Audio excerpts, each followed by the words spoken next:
नमस्कार दोस्तों, कैसे हैं आप लोग। मुझे उम्मीद है आप लोग अच्छे होंगे। दोस्तों, स्वागत है आपके अपने चैनल प्रणाम भारत पर। दोस्तों, उत्तर प्रदेश डिस्ट्रिक्ट सीरीज़ में आज हम बात करने वाले हैं अपने अगले डिस्ट्रिक्ट एटा की।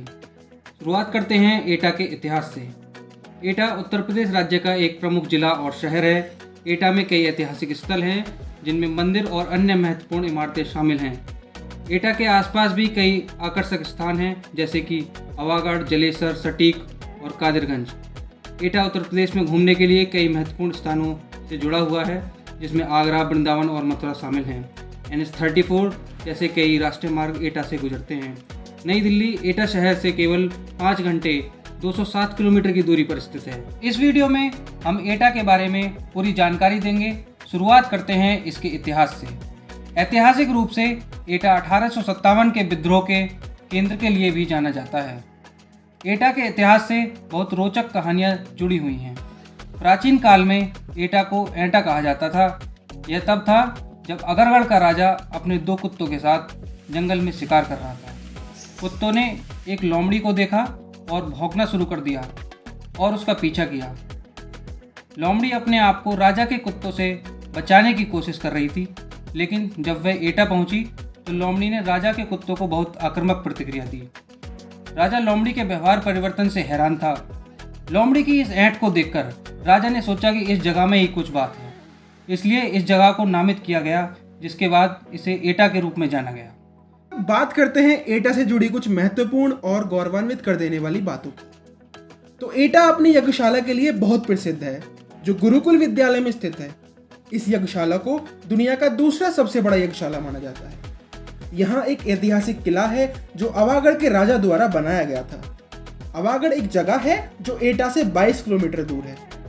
एटा के पास भगवान शिव को समर्पित कैलाश मंदिर नामक एक ऐतिहासिक मंदिर भी है, जो उत्तर भारत का सर्वाधिक मानव निर्मित ऊंचाई पर स्थित शिवालय है। इसको कासगंज के कायस्थ कुलश्रेष्ठ राजा दिलसुख राय बहादुर द्वारा बनवाया गया था। इस मंदिर में जाने के लिए लगभग 108 सीढ़ियां हैं। मंदिर के बराबर में ही एक विशाल सरोवर का निर्माण भी कायस्थ राजा दिलसुख राय बहादुर द्वारा किया गया था। यह जिला अलीगढ़ डिवीजन का हिस्सा है। बहुसंख्य आबादी यादव और लोधी राजपूतों की है। कुलश्रेष्ठ परिवारों यानी कि कायस्थ समुदाय का जिला एटा है। राष्ट्रीय राजमार्ग 91 इस जिले से गुजरता है। एटा के निकटतम जिले फर्रुखाबाद, मैनपुरी, फिरोजाबाद, हाथरस, कासगंज हैं। पहला कासगंज एटा जिले का हिस्सा था। कासगंज की स्थापना 15 अप्रैल 2008 को एटा जिले के कासगंज, पटियाली और सहवर तहसील के विभाजन के द्वारा की गई थी। वर्तमान में एटा में 8 ब्लॉक हैं। जैथरा, मारहरा, निधौली, कला, सकिट, शीतलपुर, अवागढ़, अलीगंज, जलेसर, राजा का रामपुर प्रमुख शहर हैं। बात करें इसके भूगोल की तो इसकी औसतन ऊंचाई 170 मीटर है, यानी कि 557 फीट। गांव गाजीपुर पहोर के पीछे इसेन नदी बहती है। एटा भारत के उत्तर प्रदेश प्रांत के अलीगढ़ डिवीजन का एक जिला है। यह उत्तर में कासगंज, दक्षिण में मैनपुरी और फिरोजाबाद, पूर्व में फर्रुखाबाद व पश्चिम में अलीगढ़, हाथरस, मथुरा व आगरा जिलों से घिरा है, जो कि उत्तर प्रदेश में आते हैं। जिले की किसी अन्य राज्य से सीमा नहीं लगती है। बात करें कृषि की तो जिले के लोगों का प्राथमिक व्यवसाय कृषि है। यह क्षेत्र गंगा और यमुना के बीच स्थित है, जो कि अत्यधिक उपजाऊ है। किसान एक वर्ष में 3 फसलों का उत्पादन कर रहे हैं। सिंचाई के लिए पानी वर्ष दौर वर्ष उपलब्ध है। मुख्य कृषि उत्पाद चावल, गेहूं, जौ, ज्वार, बाजरा, मक्का, मिट्टी, तंबाकू की खेती के लिए उपयुक्त है। बात करें यहाँ की कला और संस्कृति की तो एटा की संस्कृति और विरासत बहुत प्राचीन है। एटा एक विकासशील शहर है।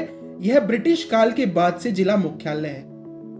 राष्ट्रीय राजमार्ग 34 जो कि गंगोत्री धाम उत्तराखंड से लखनादौन मध्य प्रदेश तक जाता है, वो शहर एटा के मध्यम से गुजरता है। पड़ाव मैदान यानी कि खुले मैदान सेना के आंदोलन के दौरान सेना के लिए उपयोग किए जाने वाले क्षेत्र भी एटा में है। हर साल सितंबर और अक्टूबर महीने में दशहरा रामलीला के लिए भी इस जिले में कुछ महत्वपूर्ण कार्य किए जाते हैं। दिसंबर से फरवरी तक प्रदर्शनी के लिए इस क्षेत्र का उपयोग किया जाता है। केवल ये एक वर्ष में 2 घटनाएं हैं जब जिला एटा के लोग कवि सम्मेलन, नृत्य प्रतियोगिता और मेला जैसी घटनाओं का आनंद ले सकते हैं। बात करें यहाँ के त्योहार व समारोह की, चूंकि ये उत्तर भारत के उत्तर प्रदेश राज्य में है, इसलिए उत्तर प्रदेश में होने वाले हर त्योहार यहाँ मनाए जाते हैं, जैसे होली, दिवाली, दशहरा, रक्षाबंधन, श्री कृष्ण जन्माष्टमी, बुद्ध पूर्णिमा, ईद, क्रिसमस डे आदि। जिले में गांव जमलापुर की होली बहुत प्रसिद्ध है। यहाँ ब्रज की तर्ज पर 2 दिन होली मनाई जाती है। दोनों दिन गांव में फाग निकाली जाती है और नृत्य का आयोजन भी किया जाता है। फाग में ठाकुर राजेंद्र सिंह, ठाकुर आदेश सिंह, ठाकुर राजवीर सिंह, पंडित नरेश मुदगल के द्वारा गाए होली के गीत और ठाकुर अशोक सिंह राठौर और दिनेश चंद्र सैनी द्वारा बजाया गया ढोल बहुत ही प्रसिद्ध है। बात करें यहाँ की जनसंख्या की, तो 2011 की जनगणना के अनुसार एटा जिले की कुल जनसंख्या 17 लाख है। बात करें यहाँ के लिटरेसी रेट की, तो यहाँ का लिटरेसी रेट 82.27% है।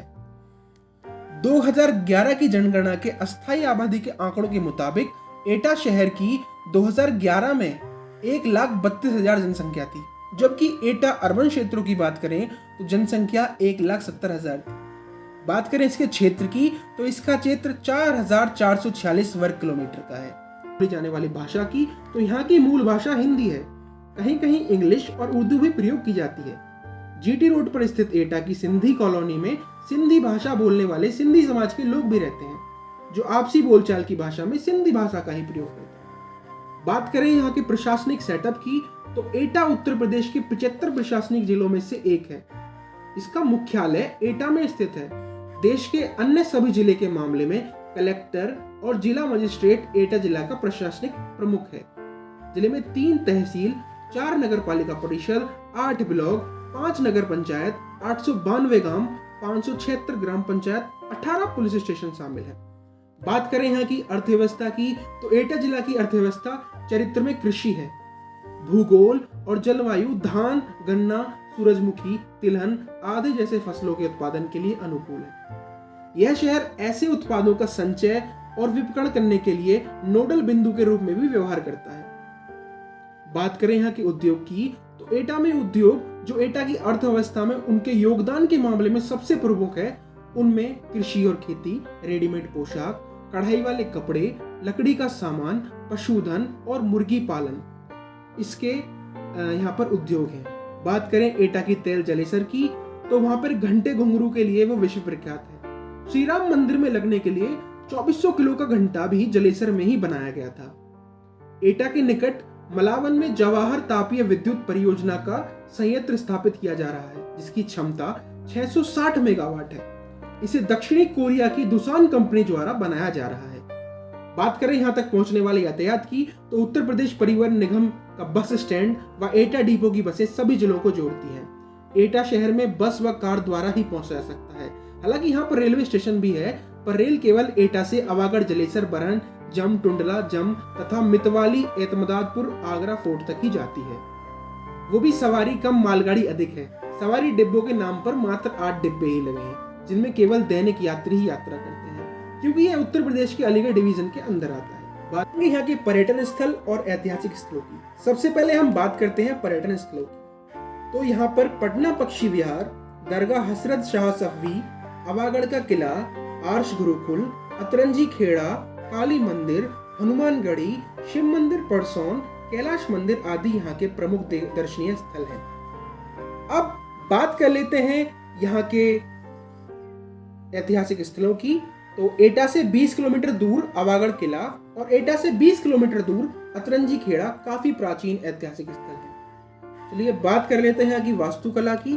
तो यहाँ की वास्तुकला मथुरा और ब्रज के समान है। चलिए अब बात करते हैं यहाँ पर प्रमुख खेले जाने वाले खेलों की।